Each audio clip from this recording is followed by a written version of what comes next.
Magandang araw sa ating lahat. Ako nga pala si John Robby Medina at ngayong araw ay samahan ninyo akong pag-aralan at pagbulay-bulayan ng mga salita ng ating Panginoon. Pero bago tayo magsimula, tayo po muna ay manalangin. Amang makapangyarihan sa lahat, pinupuri kita at pinasasalamatan. Pinasasalamatan kita sa mga biyayang aking natatanggap sa pang-araw-araw. Humihingi po ako ng kapatawaran sa mga kasalanang aking nagagawa. Buksan mo po ang aking isip. Bigyan mo po ako ng karunungan at kaalaman upang mas lalo ko pa pong maunawaan at may apply ko ang iyong mga salita sa aking buhay. Kayo na po ang bahala sa akin. Pinagkakatiwala ko po sa inyo ang lahat ng aking mga gagawin ngayong araw na ito. Kayo po ang manguna sa akin. Ingatan niyo po ang aking pamilya at sana po ay may sa buhay ko ang mga salita mo na pag-aaralan ko ngayong araw. Ito po ang aking dalangin sa makapangyarihang pangalan ni Jesus. Amen. At ngayong araw pong ito ay ang pag-aaralan natin ay ang bersong 1 Korinto Kapitulo 2 verso 10 hanggang 12. Sinasabi dito ay, ngunit ito inihayag na ng Diyos sa atin sa pamamagitan ng Espiritu. Sinasaliksik ng Espiritu ang lahat ng bagay, maging ang pinakamalalim na bagay na may kinalaman sa Diyos. Walang nakakaalam sa iniisip ng isang tao maliban sa kanyang sariling espiritu. Gayun din naman, walang nakakaalam sa mga iniisip ng Diyos maliban sa espiritu ng Diyos. Ang tinanggap natin ay hindi ang espiritu ng sanlibutan kundi ang espiritu na mula sa Diyos, upang maunawaan natin ang mga kaloob niya sa atin. Sinasabi dito sa verso na ito, ang espiritu ay ang isang munting tinig ng Diyos na namumuhay na sa atin, na nasa loob na natin. At ang espiritong iyon lang ang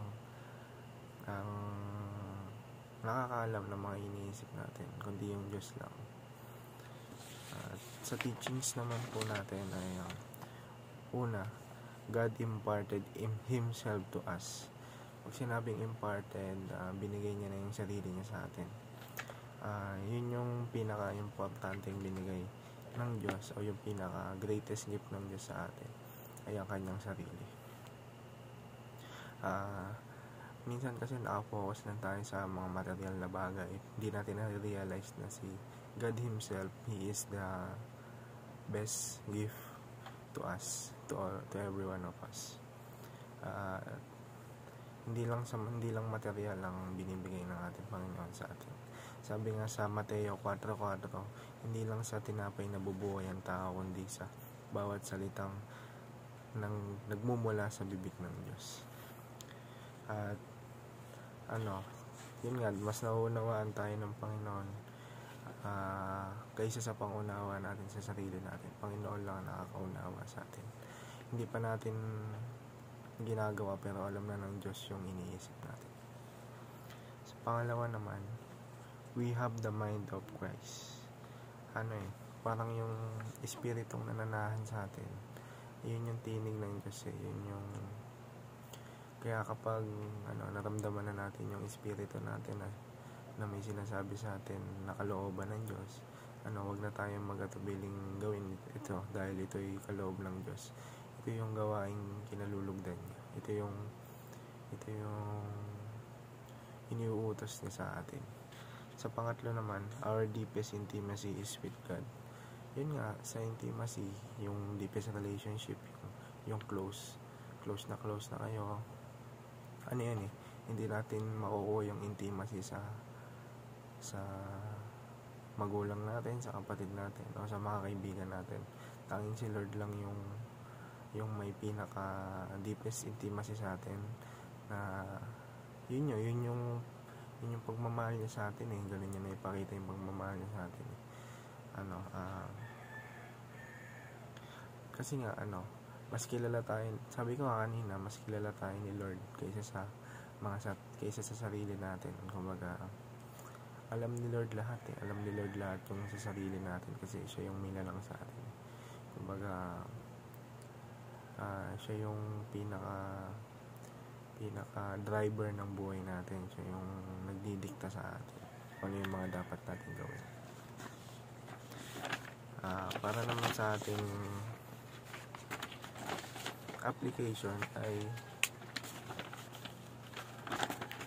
understand the Bible through the illumination of the Spirit. Ano yun kasi yung Bible hindi lang sapat na binabasa lang natin, kailangan din natin unawain kasi yun yung written word of God ano yun kumbaga inspired siya by God and by the Holy Spirit.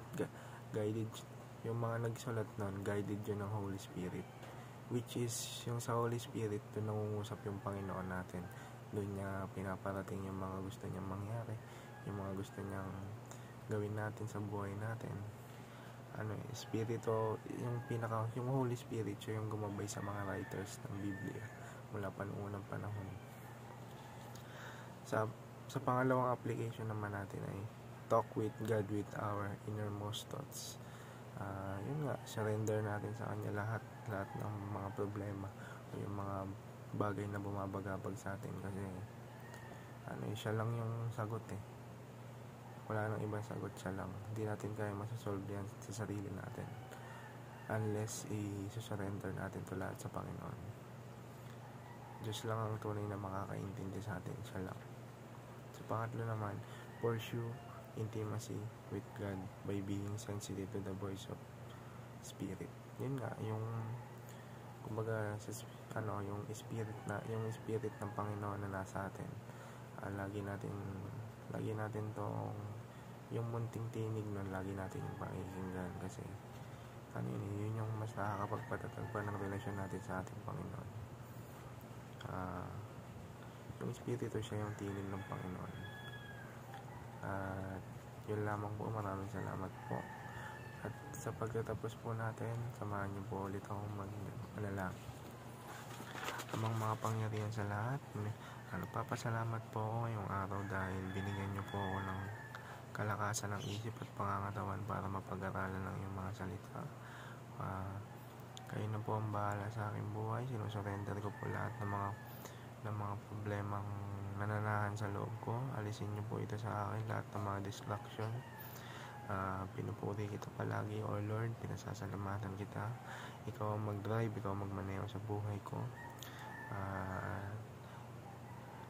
Humingi po ako ng kapatawaran sa mga nagagawa kong kasalanan. Ingatan niyo po ako palagi, ingatan niyo po ang aking mga mahal sa buhay. At ang lahat ng ito ay dinadalangin ko sa matamis na pangalan ni Jesus. Amen. Salamat po, maraming salamat po.